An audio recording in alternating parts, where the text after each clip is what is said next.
Well, tonight the calls for justice continue. Shanquella Robinson's family once again pleading for her suspected to be arrested. Robinson during a trip to Mexico. Justice for Shanquella Robinson. Justice for Shanquella Robinson. All right, buckle up, folks, because this one is a whirlwind of drama, betrayal, and unanswered questions. Imagine planning a fun, sun-soaked vacation with people you consider your closest circle, only for the trip to take a horrific turn that no one saw coming.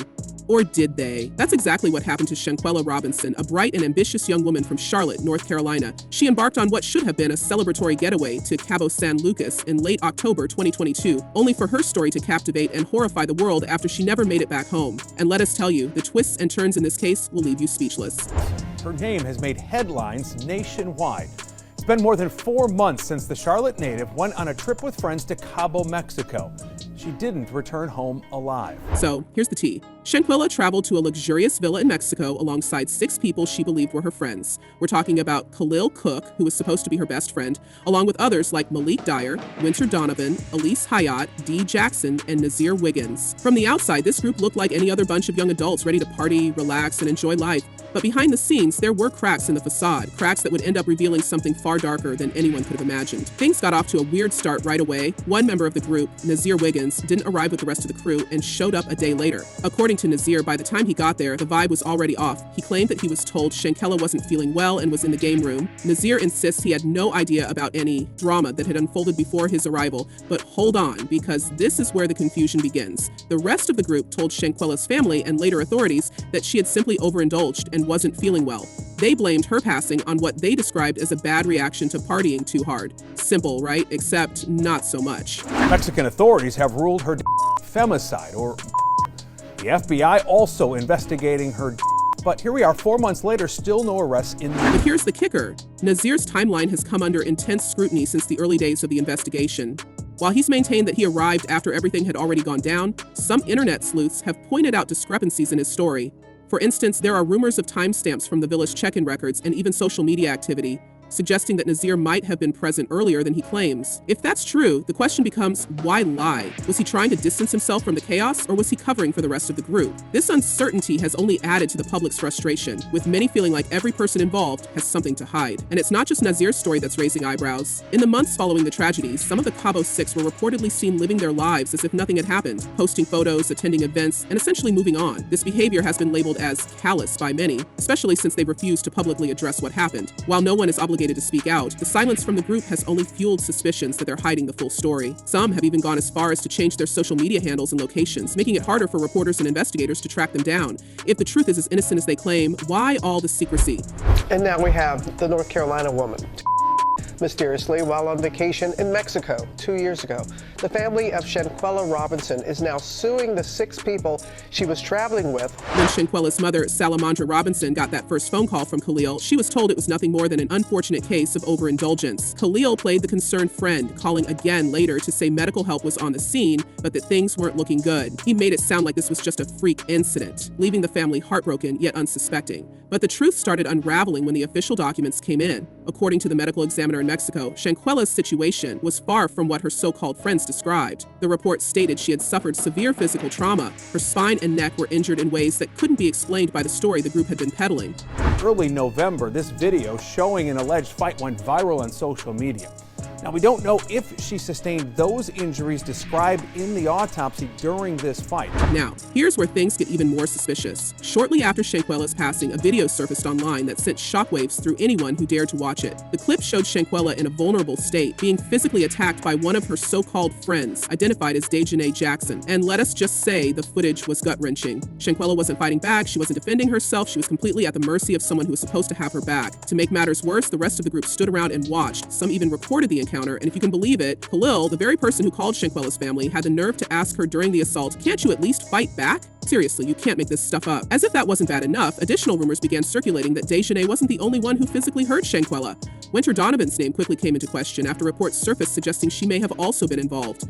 Word on the street is that Winter allegedly grabbed Shanquella by the neck and slammed her into a wall. This detail sent chills down everyone's spine, especially when paired with the medical examiner's findings. The injuries Shanquella sustained, let's just say they matched up all too well with this version of events. If this is true, it means Shanquella wasn't just in a one-on-one situation. It paints a picture of something far more calculated and sinister. Robin, Shanquella Robinson's family believes that the federal justice system failed them.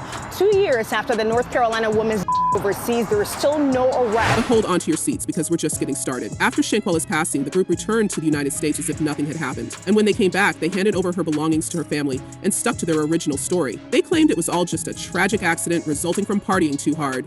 But as more details came to light, it became increasingly clear that this story didn't hold water. For one, the certificate made no mention of anything related to substances. Instead, it highlighted something far more chilling: a severe spinal cord injury and instability where the skull meets the spine. And get this, the report estimated that Shanquella's passing occurred roughly 15 minutes after she sustained these injuries. If that timing is accurate, it raises even more questions about the group's behavior. Responsible for her have not been held accountable.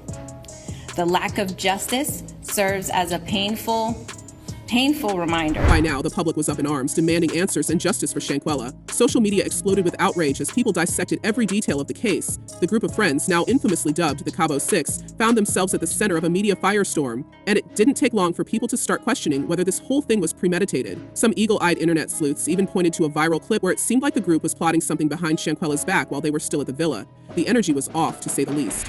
Well, this is an incomplete file. It does not reflect the FBI's thinking, just what was reported to federal agents. And then there's the concierge at the villa, who later spoke out about the dynamics within the group. According to him, Shanquella stood out in an unsettling way. He described her as being treated like an outsider, someone who didn't fit in with the rest of the group. This observation only added fuel to the fire, suggesting there might have been tension brewing long before the events that unfolded. And as the hours turned into days, the lack of action from U.S. authorities only deepened the frustration. Here's where things start to get even murkier. The FBI eventually got involved, but their investigations seemed to stall, leaving many to wonder if justice would ever be served.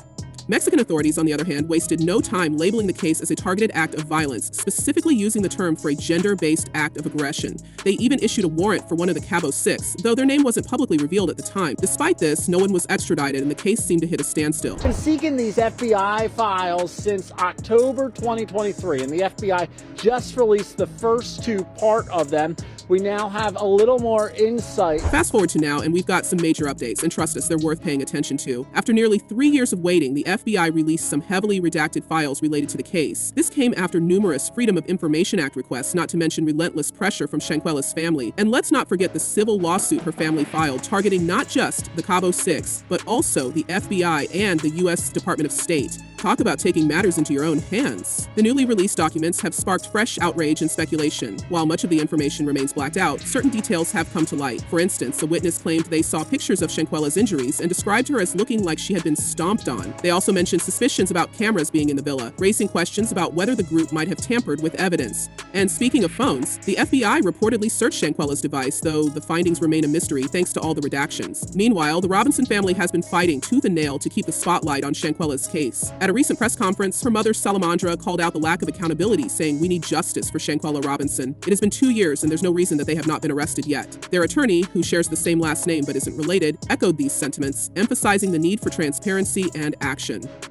They had a video that went viral. The whole world seen the video, and there's been no arrest since October the 29th. What kind of system is this? So here's the million-dollar question. What's next? Will the FBI finally step up and make a move? Or are we looking at another case that gets swept under the rug? And what about the Cabo Six? Will they ever face the consequences of their actions? Or will they continue to live their lives as if nothing happened? One thing's for sure, the fight for answers isn't over. Shanquella's family isn't backing down, and neither are the countless supporters rallying for justice.